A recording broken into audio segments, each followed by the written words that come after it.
Imagine walking through a forest engulfed in flames, the crackling of fire and the suffocating smoke surrounding you. Now, picture spotting a dog trapped in the chaos, its cries piercing the fiery inferno, but instead of helping, you walk away. Why would someone make such a heartbreaking decision? And what happens next will leave you questioning everything. Stay tuned, because this is a story of choices, courage, and consequences that will stick with you forever. The day began unremarkably for Daniel, a 38-year-old accountant who had taken up hiking to escape the monotony of office life. The trail through Pinewood Forest was one he'd walked many times before, a peaceful retreat where he could clear his head and disconnect from the endless demands of his job. But on this particular day, the forest was anything but peaceful. Unbeknownst to Daniel, a wildfire had erupted overnight, spreading rapidly due to dry conditions and strong winds. As he parked his car at the edge of the trailhead, he noticed the faint smell of smoke lingering in the air, but dismissed it as someone burning leaves in a nearby yard. With his water bottle and a small backpack, he ventured into the woods, his boots crunching against the dry underbrush. The further he walked, the stronger the scent of smoke became. He glanced up, noticing a thin veil of gray threading through the canopy. He paused for a moment, a pang of unease creeping into his chest, but reasoned that the fire was probably miles away. Meanwhile, deeper into the forest, chaos was unfolding. Animals, sensing the impending danger, were fleeing in every direction. Birds took to the skies in frantic flocks, while deer and smaller mammals darted through the brush, their movements erratic and desperate. Among them was a small dog, its fur matted with soot and its paws scorched from the hot ground. Its name, unbeknownst to Daniel, was Bailey, a loyal companion who had wandered too far from its family during a camping trip the day before. Bailey was trapped. On one side, the encroaching flames devoured the dry foliage, their heat unbearable. On the other, a rocky incline offered no escape. The dog whimpered, its body trembling as it searched for a way out. Daniel continued down the trail, the haze of smoke thickening around him. He was about to turn back when a sound stopped him in his tracks. A sharp, desperate bark echoed through the trees, cutting through the crackle of flames and the distant roar of the fire. He froze, his ears straining to locate the source of the noise. Emerging from a thicket ahead, Daniel saw it.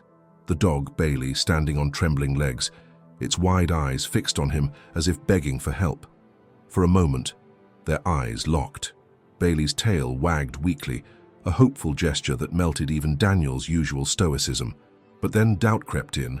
The fire was closing in, the heat already making his skin prickle. Saving the dog would mean putting himself in danger, and for what? It wasn't his dog, and he wasn't a hero.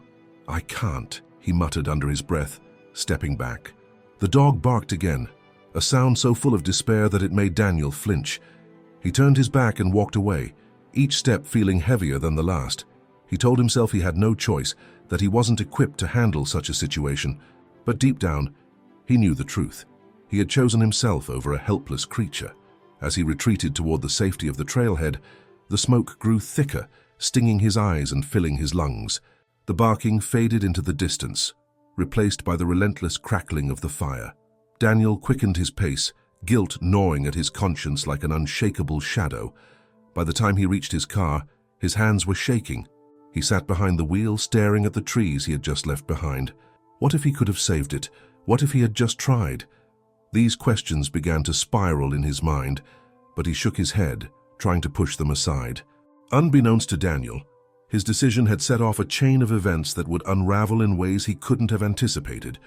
The fire was still raging, and Bailey's story was far from over. As Daniel drove away from the forest, the acrid smell of smoke still clinging to his clothes, his mind churned with unease. The image of the dog, its pleading eyes, its trembling body, flashed in his mind like a persistent echo. He gripped the steering wheel tightly, trying to focus on the road, but the guilt weighed heavier with each passing moment. Back at home, the world seemed oblivious to the unfolding disaster. The news reported the wildfire as it spread through Pinewood Forest, consuming acres of land and threatening nearby communities. Daniel switched off the TV, unable to bear the thought of seeing flames where he'd once found solace. That night, he lay awake, haunted by the sound of Bailey's bark. What if the dog hadn't made it? What if he had left it to die? These thoughts clawed at him, and by the time the sun rose, he knew he couldn't ignore them any longer. Meanwhile, deep in the forest, Bailey clung to life. The fire had closed in on the small clearing where it was trapped, and the heat was unbearable. But Bailey, driven by an instinctive will to survive, managed to scramble up the rocky incline that had seemed impassable the day before. Each step was a struggle, its paws raw and bleeding. But the little dog pressed on, the sound of distant sirens urging it forward. Unbeknownst to Daniel, a rescue team had been dispatched to Pinewood Forest. Among the firefighters and emergency workers was Claire, an animal rescue volunteer who had dedicated her life to saving animals in peril.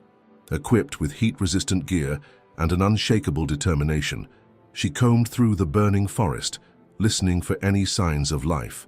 Claire's scanner crackled to life. "We've got reports of a dog spotted near the East Ridge. Can you check it out?" Without hesitation, she changed course, her boots crunching against the scorched ground. As she approached the area, she heard it, a faint, desperate whimper that pierced through the roar of the flames. Bailey lay at the base of a tree, too weak to move. Claire crouched down, her heart breaking at the sight of the terrified dog. "Hey, sweetheart," she whispered, her voice soft and soothing. "I've got you." She carefully scooped Bailey into her arms, the dog's body limp but alive. Back at the temporary shelter set up for displaced animals, Claire worked tirelessly to stabilize Bailey. The dog's injuries were severe, burns on its paws, dehydration, and signs of smoke inhalation. Despite the odds, Bailey responded to her care, wagging its tail weakly as Claire tended to its wounds. Meanwhile, Daniel couldn't shake the feeling that he had made a terrible mistake. He decided to return to the forest, telling himself it was to see the damage. But deep down, he hoped to find closure. When he arrived, the once familiar trail was unrecognizable, reduced to a charred wasteland. As he wandered through the remains of the forest, he came across the rescue team's command center. Curious and guilt-ridden, he approached one of the volunteers, asking if they had found any animals. "We rescued a dog yesterday," the volunteer said, motioning toward the shelter. "Poor thing was in bad shape but alive, thanks to one of our team members." Daniel's heart skipped a beat. Could it be the same dog? He followed the volunteer to the shelter, each step heavy with anticipation. When he reached the small pen where Bailey lay resting, his breath caught. It was the dog from the forest, its eyes meeting his with a mix of recognition and hesitation. Claire noticed Daniel staring and approached him. "You know this dog?" she asked. I saw it in the forest," Daniel admitted, his voice thick with emotion. "I didn't help. I thought I couldn't. But now," he trailed off, ashamed. Claire's expression softened. "We all make mistakes," she said gently. "But what matters is what you do next." Daniel knelt beside Bailey, the weight of his guilt pressing down on him. "I'm sorry," he whispered, reaching out a trembling hand. Bailey sniffed his fingers cautiously before nudging his hand with a tentative lick. It was a moment of connection, fragile yet profound. For the first time, Daniel felt a glimmer of hope, a chance to make things right.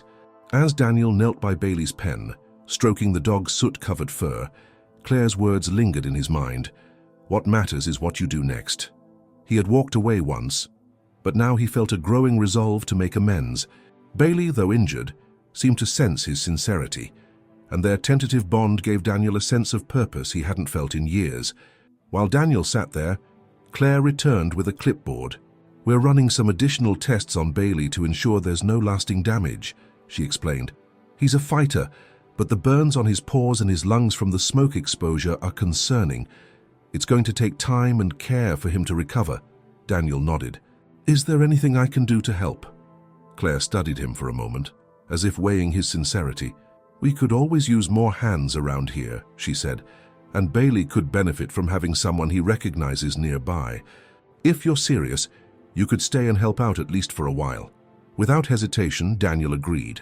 He began assisting Claire and the other volunteers, cleaning pens, organizing supplies, and offering comfort to the rescued animals. The work was physically exhausting but emotionally cathartic. Each task felt like a step toward redemption. A week later, Claire approached Daniel with an update. "I wanted to show you something," she said, leading him to the veterinary area. Bailey was sitting up for the first time since his rescue, his tail wagging weakly as Claire entered the room. "He's healing faster than we expected," Claire said, smiling. "But here's the thing, Bailey wasn't just a stray. We ran his microchip, and it turns out he belongs to a family who lost him during a camping trip. They've been searching for him and are desperate to get him back." Daniel's heart sank. He had grown attached to Bailey over the past week, and the thought of saying goodbye was unexpectedly painful. But he knew deep down that reuniting Bailey with his family was the right thing to do. Claire handed him a photograph of the family, a young couple with 2 children, their arms wrapped lovingly around a smiling Bailey. "They're on their way to pick him up," she said. "I thought you'd want to be here when they arrive." The revelation stirred a mix of emotions in Daniel. While he felt joy at the thought of Bailey returning to his family, it also forced him to confront his own loneliness. He realized that his reluctance to help Bailey in the forest wasn't just about fear. It was about feeling disconnected from others, afraid of forming bonds he might one day lose.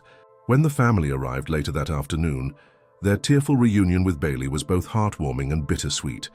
The dog's wagging tail and joyful barks filled the room as he leaped into their arms. The children cried tears of happiness, clinging to Bailey as if they'd never let him go again. The father, visibly moved, turned to Daniel. "Thank you for helping save him," he said, shaking Daniel's hand. "We thought we'd lost him forever." Daniel hesitated. I wasn't the one who," Claire interrupted, placing a reassuring hand on his shoulder. "He's the reason Bailey is here today," she said, smiling. As the family left with Bailey, Daniel stood by the shelter's entrance, watching them disappear down the road. A part of him felt lighter, knowing that Bailey was safe and loved, but another part of him felt the ache of loss. The dog had reminded him of what he'd been missing in his own life: connection, purpose, and the courage to care. Later that evening, as Daniel helped Claire clean up, she handed him a steaming cup of coffee. "You know, you've been great with the animals," she said. "We could always use more volunteers, if you're interested." Daniel looked at her, surprised. "You think I'd be good at this?" Claire laughed. "You're already good at this, and besides," she added with a wink, "sometimes the animals end up saving us too." Daniel's life shifted in unexpected ways after Bailey's reunion with his family. The experience had left a profound impact on him, and as he drove home from the shelter that night, he couldn't stop thinking about Claire's parting words. Sometimes the animals end up saving us too. At home, his once quiet apartment now felt emptier than ever. The absence of Bailey's presence, his wagging tail, his trusting eyes, left a void Daniel hadn't anticipated. For the first time, he realized just how isolated he had become. His days had revolved around work, and he had let meaningful connections fall by the wayside. The next morning, Daniel found himself back at the shelter. He wasn't sure what had drawn him there, but something about the place, the animals, the people, had started to feel like a second home. Claire greeted him with a knowing smile. "Couldn't stay away, huh?" she teased, handing him a pair of gloves. "Good, we've got plenty to do today." Over the next few weeks, Daniel became a regular volunteer. He spent his days cleaning enclosures, feeding animals, and assisting with rescues. The work was physically demanding, but he found it strangely therapeutic. For the first time in years, he felt like he was making a difference. Claire noticed the change in him. "You've got a knack for this," she said one afternoon as they worked side by side. "The animals trust you. It's like they can sense that you've been through something too." Daniel chuckled. "I don't know about that. I think they're just grateful for anyone who feeds them." But deep down, he knew Claire was right. The animals had become a source of comfort for him, a way to channel his emotions and find a sense of purpose. One day, as he was finishing up his shift, Claire approached him with a serious expression. "We've got a situation," she said. "Her dog was brought in earlier today, a stray that was found near the same area where we rescued Bailey. It's in bad shape, and we're not sure if it's going to make it. I thought you'd want to help." Daniel followed her to the medical room, where a veterinarian was carefully tending to the injured dog. Its fur was matted, and its body was riddled with scars. It looked up at Daniel with tired, wary eyes. "Hey there," Daniel said softly, crouching down to meet the dog's gaze. "We're going to take care of you, okay?" The dog flinched at first, but didn't turn away. Daniel reached out slowly, letting it sniff his hand before gently scratching behind its ears. The dog's tail gave a faint wag, a small sign of trust that filled Daniel with determination. Over the next few days, Daniel dedicated himself to the dog's recovery. He named it Harper, a name that felt strong and resilient, just like the animal itself. Harper's progress was slow but steady, and as the days turned into weeks, the bond between them grew stronger. One evening, as Daniel sat beside Harper's enclosure, Claire joined him. "You've come a long way," she said, her tone warm. Daniel glanced at her, a small smile playing on his lips. "I think Harper's the one who's come a long way." Claire shook her head. "It's not just about Harper. You've changed it too. When you first came here, you were guarded, like you were carrying something heavy. But now," she gestured toward Harper, "now you're letting yourself care." Daniel didn't respond right away. Instead, he watched as Harper rested its head on his lap, its eyes closing in contentment. "Maybe you're right," he said finally. "I think I needed this more than I realized." As the shelter prepared to find Harper a permanent home, Daniel faced a new challenge, the possibility of letting go. The thought of saying goodbye was bittersweet, but he knew it was part of the process. One afternoon, a young couple visited the shelter looking to adopt a dog. They were immediately drawn to Harper, and after meeting the dog, they fell in love. Daniel helped them through the adoption process, his heart heavy but full. When the couple left with Harper, Daniel stood by the shelter's entrance and waving goodbye. Claire joined him, her hand resting lightly on his shoulder. "You did good, Daniel," she said. He nodded, a mixture of pride and sadness in his expression. "I just hope Harper's happy," Claire smiled. "I think you've given Harper the best possible start, and that's more than enough." As the weeks turned into months, Daniel's life became intertwined with the rhythm of the shelter. The once ordinary accountant found purpose in the daily tasks of rescuing and rehabilitating animals. Yet, despite his growing confidence and the satisfaction of helping creatures in need, he began to feel a nagging sense of incompletion, a question about what he truly wanted out of this new chapter in his life. One rainy afternoon, while cleaning the outdoor enclosures, Daniel overheard Claire talking on the phone. Her tone was tense, her words hurried. When she ended the call, her usual composure had been replaced by visible stress. "What's going on?" Daniel asked, wiping his hands on a towel. Claire sighed, her shoulders slumping. "We just got word about a puppy mill operation that was busted on the outskirts of town. They found dozens of dogs in horrible conditions, malnourished, abused, and some barely hanging on." Daniel's stomach tightened. "Are they bringing the dogs here?" Claire nodded. "Yes, but the shelter's already at capacity.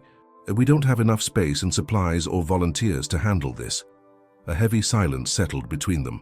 The shelter's resources had always been stretched thin, but this was a crisis unlike anything they had faced before. Daniel could see the weight of responsibility in Claire's eyes, and for the first time, he truly understood the pressure she carried as the shelter's coordinator. That evening, the first truck arrived, carrying crates filled with trembling dogs. Daniel helped unload them, his heart breaking at the sight of their condition. Many were severely underweight, their ribs visible beneath matted fur. Some had open sores, while others cowered in fear, too traumatized to move. Among them was a small terrier mix, barely more than a puppy, with a limp that made every step a struggle. Its eyes, wide and filled with pain, met Daniel's as he gently lifted it from the crate. The terrier whimpered, pressing its frail body against him as if seeking protection. "This one needs immediate medical attention," Claire said, appearing at Daniel's side. "I'll take care of it," Daniel replied, his voice steady despite the lump in his throat. The terrier, which he later named Milo, became Daniel's personal mission. He stayed late at the shelter every night, administering medication, hand-feeding Milo, and ensuring the pup had a warm, safe place to sleep. The bond between them grew quickly, and Milo's recovery became a symbol of hope for both Daniel and the shelter. But the influx of dogs brought more challenges than the staff had anticipated. The shelter was running out of food, bedding, and medical supplies. Donations trickled in, but they weren't enough to meet the overwhelming demand. Claire spent her days making phone calls and organizing fundraisers, while Daniel and the other volunteers worked tirelessly to care for the new arrivals. One night, as Daniel sat with Milo in the quiet of the medical room, Claire entered with a defeated expression. "We've got a problem," she said, pulling up a chair. The funding we were counting on from the city hasn't come through. Without it, we can't keep the shelter running at this capacity." Daniel felt a pang of panic. "What happens if we don't get the money?" Claire hesitated, then admitted, "We'll have to shut down. The animals would be sent to other shelters if there's room. But realistically, some of them might not survive the transition." The thought of Milo and the other dogs losing the safety of the shelter was unbearable. Daniel knew they couldn't let that happen. "Let's do something," he said, determination hardening his voice. "A fundraiser, a campaign, whatever it takes. We can't just give up." Claire looked at him, her eyes glistening with gratitude. "You're right," she said. "We'll need all hands on deck. If we're going to save this shelter, it's going to take everything we've got." The next morning, the shelter launched an online fundraiser, sharing stories of the animals they had rescued, including Milo. Daniel even recorded a heartfelt video, explaining the shelter's mission and the urgent need for support. His voice trembled as he spoke about the bond he had formed with Milo and the hope that the shelter gave to so many animals. To their surprise, the video went viral. Donations poured in from across the country, accompanied by messages of encouragement and support. Local businesses offered to host donation drives, and volunteers showed up in droves to help care for the animals. For the first time in weeks, there was a sense of optimism at the shelter. The community's response reminded Daniel of the power of compassion and connection, a lesson he had learned through his journey with Bailey, Harper, and now Milo. But just as things seemed to be turning around, a new challenge emerged. An anonymous donor offered a significant contribution to the shelter, enough to cover their immediate needs and more. But with one condition: the shelter would have to give up its no-kill policy. The proposal sent shockwaves through the team. Claire was adamantly opposed, but the financial strain left them with few options. The decision threatened to divide the staff, and Daniel found himself caught in the middle. As the debate raged on, Daniel knew they were facing a critical turning point, one that would test their values, their resilience, and their commitment to the animals they had sworn to protect. The next few days at the shelter were filled with tension. The weight of the anonymous donor's offer loomed over everyone, and the staff was divided. Claire was resolute in her stance. "A no-kill policy is non-negotiable," she said, her voice firm. She had spent her entire career fighting for the animals, right to live no matter their condition, but as the pressure mounted, even she couldn't ignore the financial realities the shelter was facing. Daniel, too, was torn. On one hand, he understood the financial strain and the desperate need for resources to continue their work. The shelter was already overflowing, and the thought of being forced to close their doors was unbearable. But on the other hand, the idea of euthanizing animals, especially the ones he had personally cared for, felt like an impossible compromise.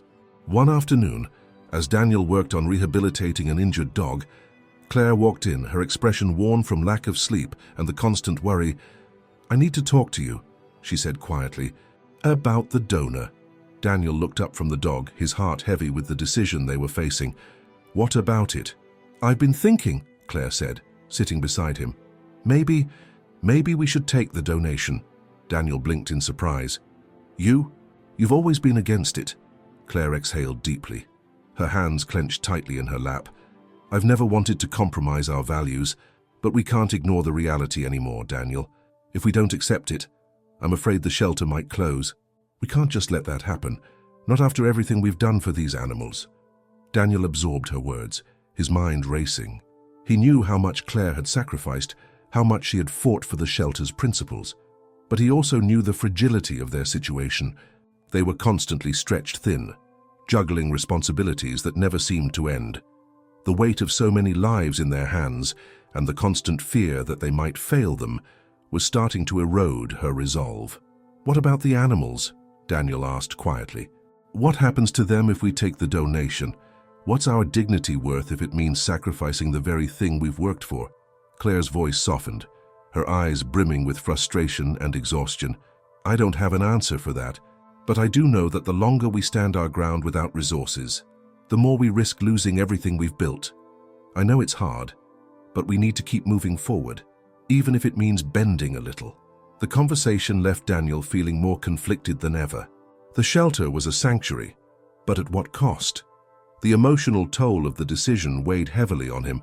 The animals, the volunteers, The staff, they all looked to Claire for guidance, and now Daniel was being asked to help her make a decision that might change the course of everything. Later that evening, Daniel sat in the quiet of the shelter's office, staring at the paperwork. The anonymous donor's letter lay on the desk, and with each passing minute, the choice became more palpable. As he ran his hands over the letter, his mind drifted back to the animals he had cared for. Bailey, Harper, Milo. Each of them had taught him something different about love, loyalty, and the importance of second chances. And now, as the weight of the shelter's future hung in the balance, Daniel realized that this decision wasn't just about the shelter's survival, it was about the lives they were trying to protect. That night, Daniel couldn't sleep. His thoughts were a jumble of conflicting emotions: desperation, guilt, hope, and fear. As the clock ticked on, he felt a sense of urgency that drove him back to the shelter's common area. Claire was there, sitting at the table, her face tired and strained. She had always been the pillar of strength, the one who held everything together, but tonight she looked just as fragile as everyone else felt. "Claire," Daniel said, walking toward her, "I think we need to accept the donation." Her eyes widened with surprise. "What? But we—" "I know," Daniel interrupted, sitting beside her. "I've been thinking about it. We can't let our pride make us lose everything. I know what the no-kill policy means to us, but we can't let that be our downfall. We have to be pragmatic." Claire remained silent, her gaze fixed on the table. After a long moment, she nodded slowly, a tear slipping down her cheek. "I hate that it's come to this, but I understand. I just want to make sure that we can keep doing what we do best, saving lives." Daniel reached over, squeezing her hand. "We will. We'll make sure that whatever happens, we keep our focus on the animals. The rest is just logistics." Claire looked at him, a small smile tugging at the corner of her lips. "You've come a long way, Daniel." Daniel smiled back. "I think we both have." The decision was made. The shelter would take the donation, and while it meant making difficult compromises, it also meant ensuring that the lives of countless animals would be saved.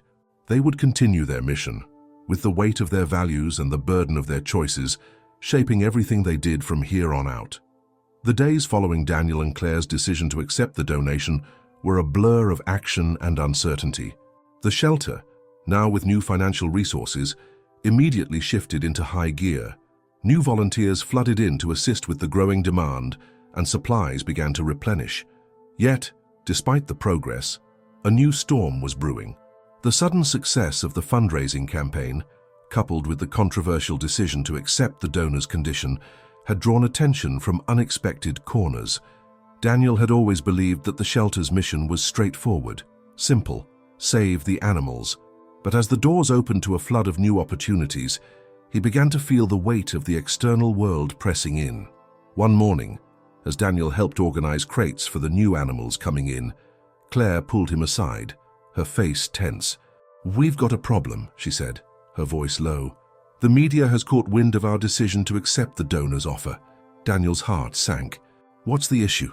"The press is calling it a compromise of values," Claire continued, her hands fidgeting with the papers in front of her.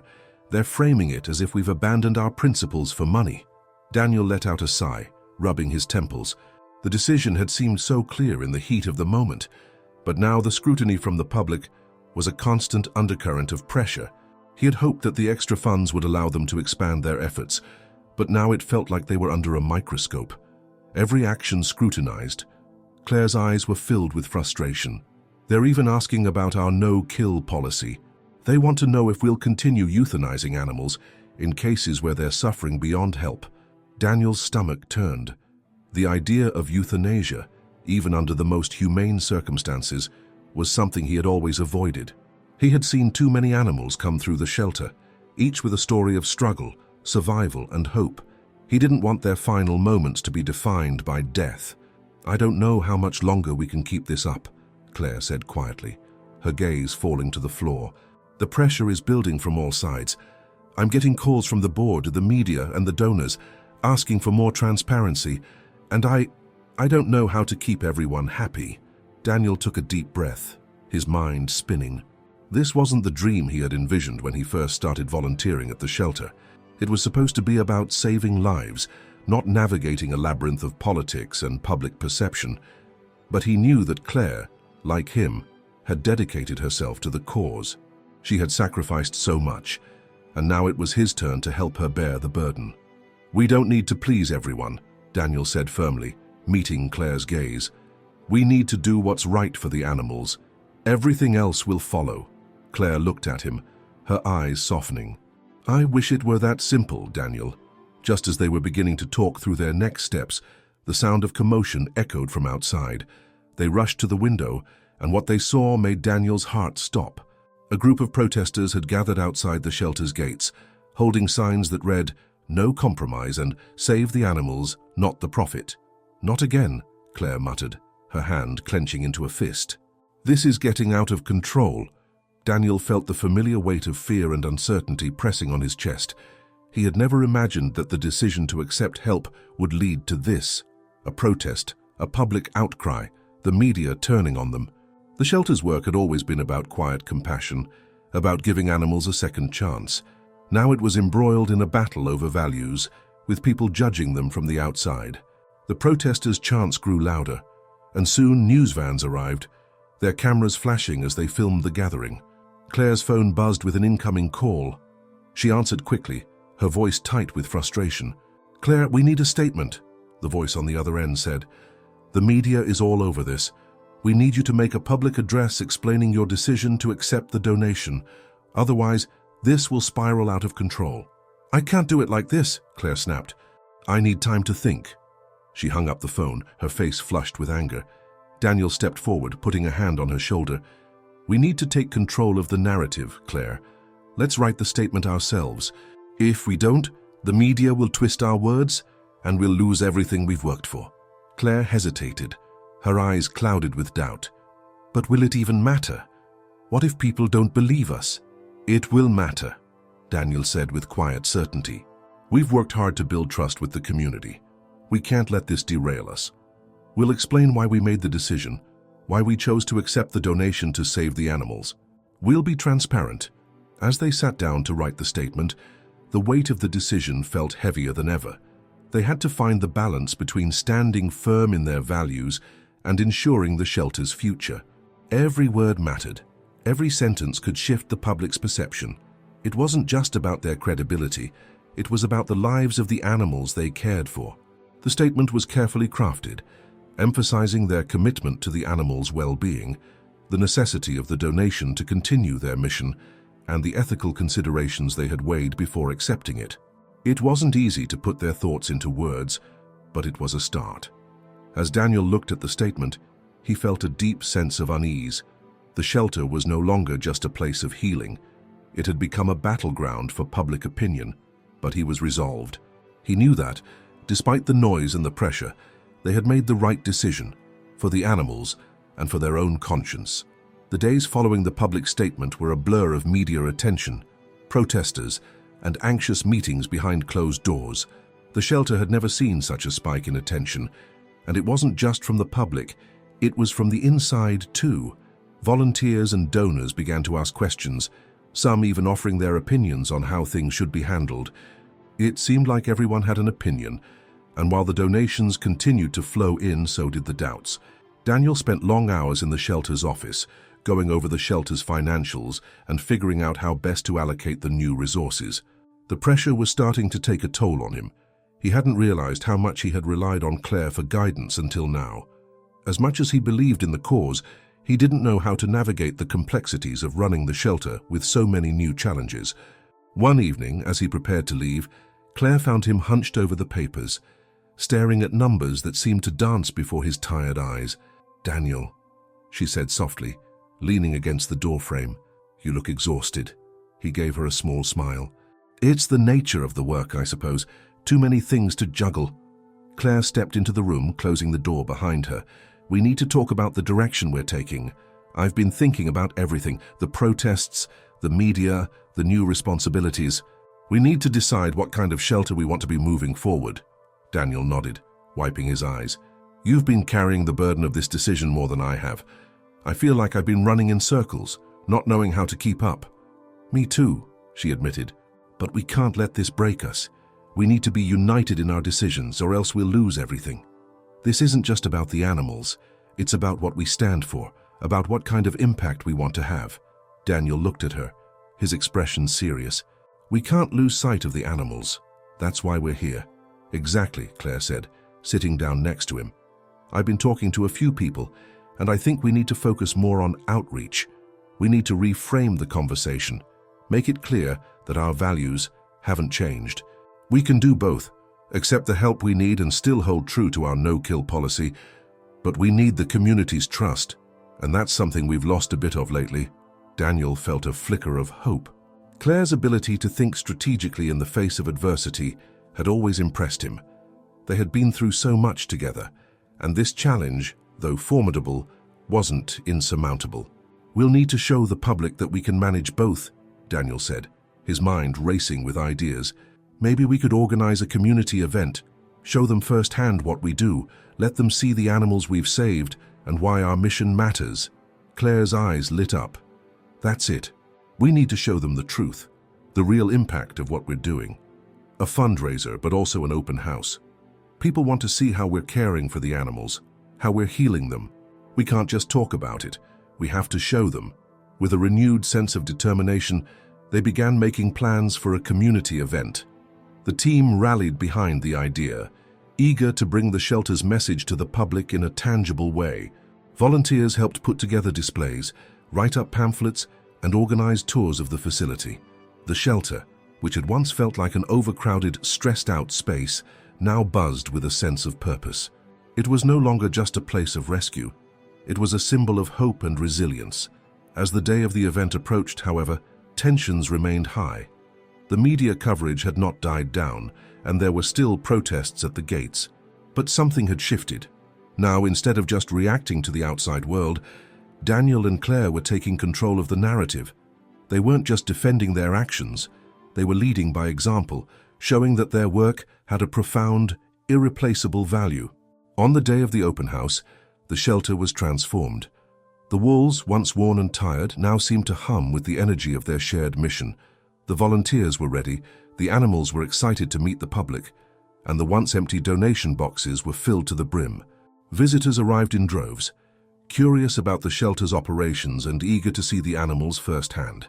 Daniel and Claire led the tours, explaining how the shelter operated, showing off the new animals, including Milo, who was now fully recovered and thriving. As they walked through the shelter, answering questions, the visitors' faces softened. Many had been skeptical at first, but now, as they saw the love and care given to each animal, they understood. This was not just about saving lives.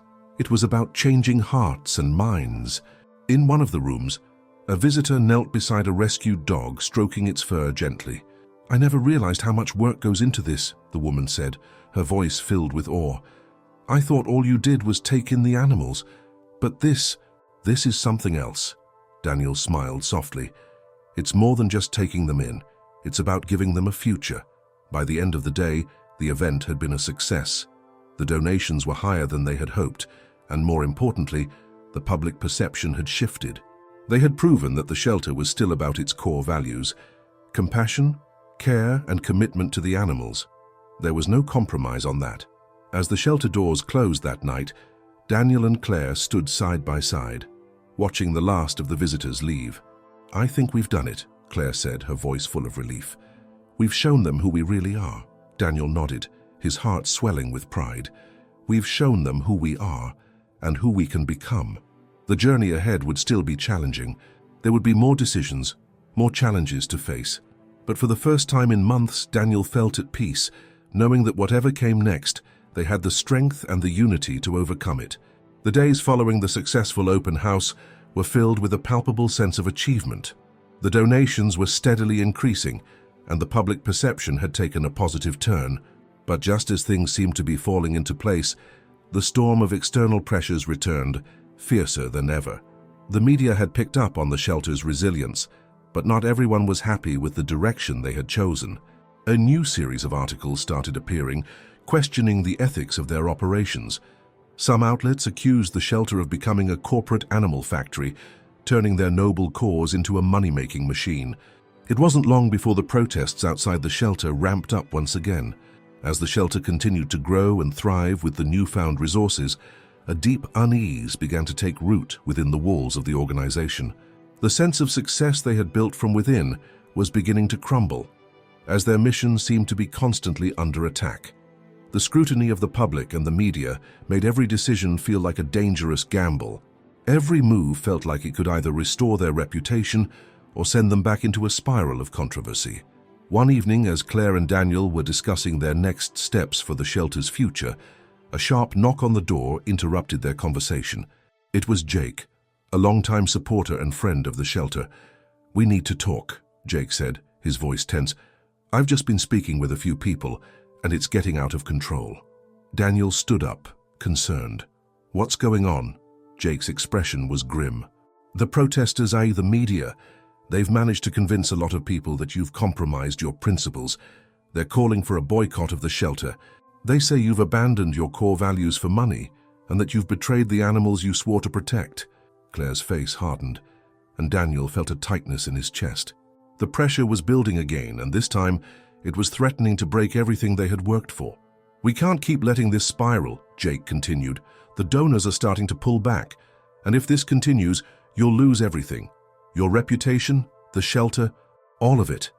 The weight of Jake's words hung in the air. Daniel glanced at Claire, whose eyes were narrowed with determination.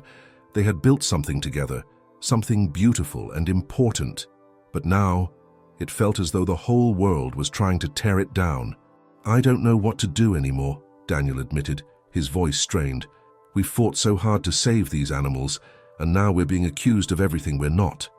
Claire's eyes softened, but there was a fire in her gaze. "We can't let them define us. We have to show them what we're really about." Jake's voice was quieter now, filled with genuine concern. "And how do you plan to do that? The media won't stop until they get the story they want. And with the protests outside, it's only a matter of time before things escalate further." For the first time, Daniel saw the fear in Claire's eyes. She was always the strong one, the rock that anchored them both. But now, she was facing a storm she wasn't sure they could weather. "I've had enough of running," Claire said suddenly, her voice steady. "It's time we fought back. We've always known why we're here. We've always known what we're fighting for. We're not going to let anyone take that from us." The decision had been made, and the moment of reckoning was finally upon them. The shelter would stand firm. They would show the world what they had accomplished, and they would do it on their own terms. But this time, it wouldn't be through more open houses or press conferences. It would be through action. With the protesters outside and the media waiting for a scandal to unfold, Claire and Daniel knew they had to do something bold. The shelter would no longer hide behind the walls of doubt and uncertainty. They would confront the accusations head-on, standing tall and unwavering. In the following days, they carefully planned their next move. They reached out to key supporters and advocates, people who believed in their mission. Claire drafted a powerful message, a call to action that would show the world their commitment to their values and to the animals they had dedicated their lives to saving. On the day of the public address, the shelter was packed. The protesters were still out front, chanting and waving signs, but Daniel and Claire were prepared. They stepped up to the podium, both looking resolute and strong. The press gathered around, waiting for the inevitable confrontation. "Today," Claire began, her voice cutting through the tension, "we are here to set the record straight. We will not be silenced by accusations or fear. Our mission has always been and will always be about saving lives." Daniel stood by her side, nodding in agreement. "We've made a decision to take a necessary step forward. And that step is not about compromising our values. It's about giving more animals the chance to live, to heal, to thrive." The crowd was silent, hanging on to every word. The protesters, the journalists, and the onlookers were all waiting to see what would come next. Claire continued, her voice unwavering. "We've heard the criticisms, the doubts, and the protests, but we won't be defined by them. We will be defined by the lives we've saved, the futures we've given, and the unwavering commitment we have to these animals. This shelter will continue to stand strong, proud, and unyielding." There was a moment of silence before the applause began. It was hesitant at first, but it grew louder until the whole crowd was clapping and cheering. In that moment, Daniel and Claire realized that they had not only stood up for their shelter, they had stood up for everything they believed in. They had faced the storm, and they had come out the other side stronger than ever. The storm outside had grown fiercer, the sound of rain battering against the windows, now drowned out by the furious roar of the protesters who still gathered outside the shelter. But inside, Daniel and Claire were finally seeing the fruits of their bold stand. The atmosphere in the room was electric, charged with both tension and the weight of everything they had fought for. As they stood together at the podium, Claire and Daniel exchanged a quick glance. It wasn't just a moment of triumph, it was a moment of reckoning. The battle had just begun, but they knew they were in it for the long haul. The world was watching, and their actions would set the tone for everything to come. "We stand here today, not because we've given up on our principles," Claire continued, her voice unwavering. "We stand here because we believe in the future we're creating for these animals, and we will not allow anyone to undermine the good we've done." The room was silent, the weight of her words hanging in the air like a thick fog. Daniel felt his heart pounding in his chest, but it was no longer from fear. This was the moment when everything shifted, when they finally took control of their destiny. But just as they were finishing their speech, the doors to the shelter swung open, and the air shifted. The front of the building had been overwhelmed by the crowd, and the protesters had pushed their way inside. The media, too, were caught up in the frenzy, their cameras flashing and mics thrust into the faces of everyone present. The chaos from outside had made its way into the heart of their sanctuary. And then, something unexpected happened. Amidst the madness, a figure appeared at the back of the room. It was Jake, their longtime supporter, and the one person who had always stood by them even in the darkest of times. But he wasn't alone. A small group of volunteers, all faces Daniel and Claire recognized, had joined Jake. They were carrying large, heavy crates that Daniel had seen only once before, during his first days at the shelter.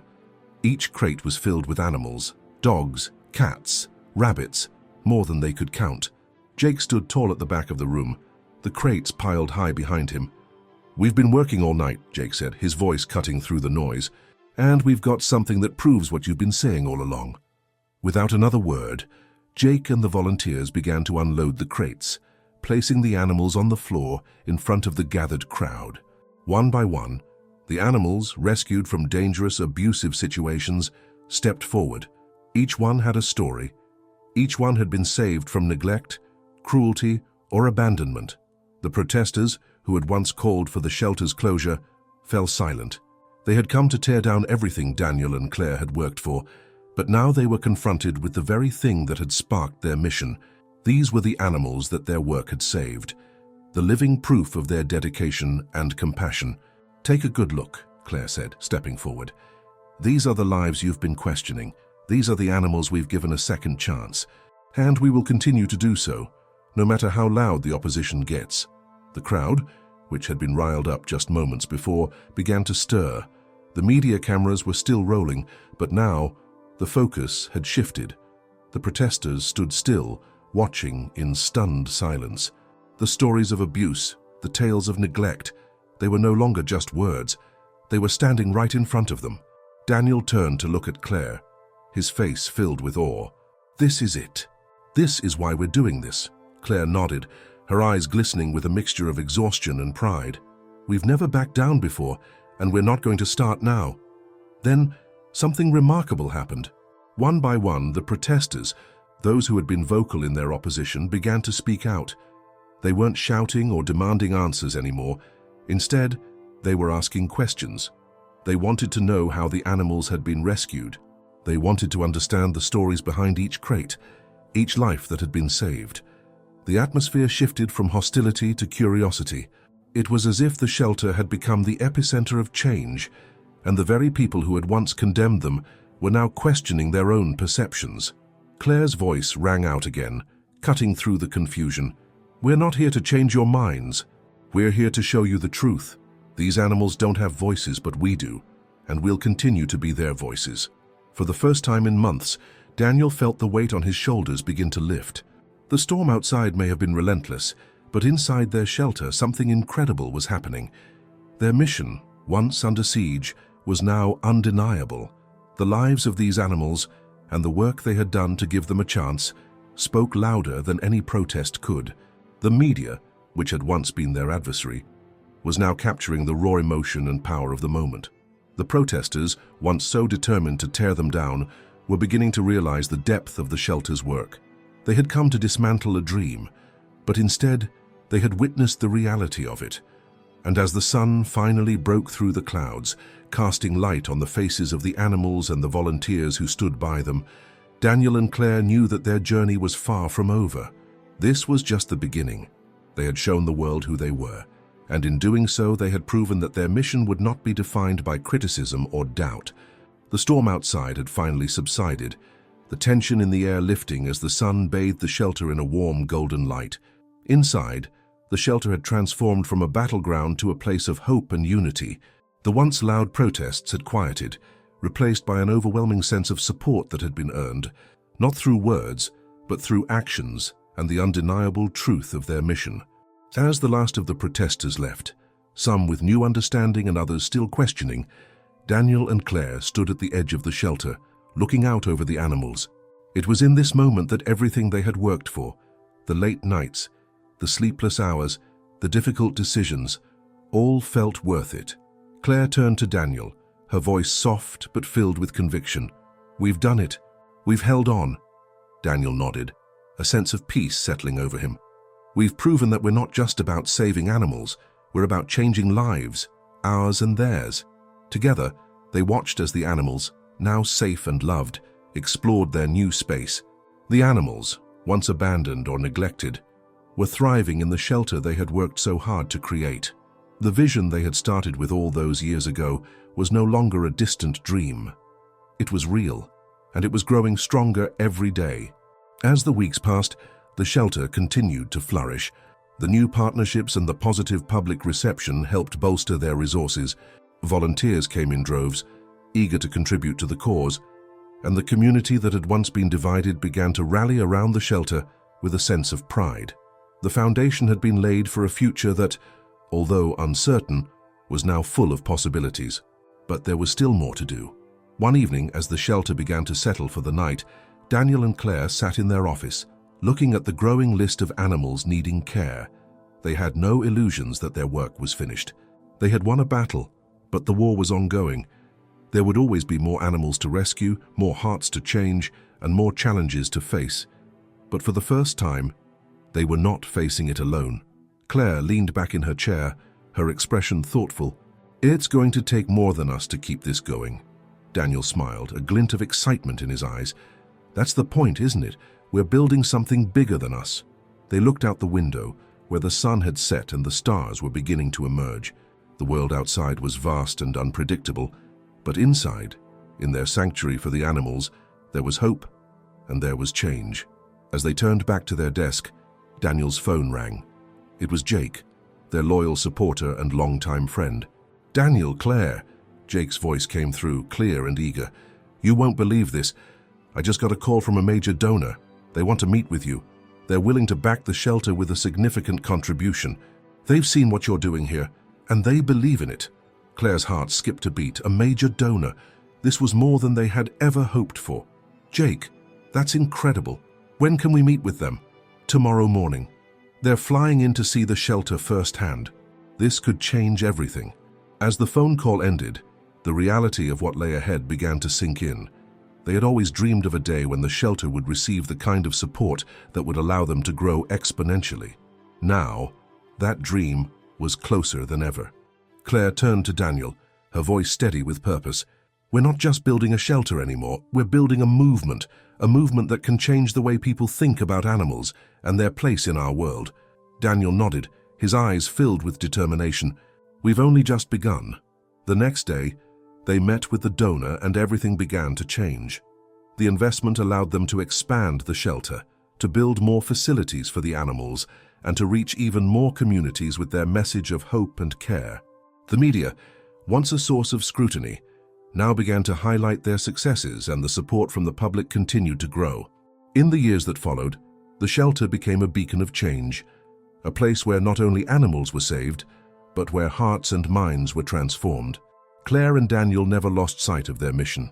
They remained steadfast in their commitment to rescue, rehabilitate, and rehome, but they also became vocal advocates for animal rights, using their platform to spread the word about the importance of compassion, empathy, and responsibility.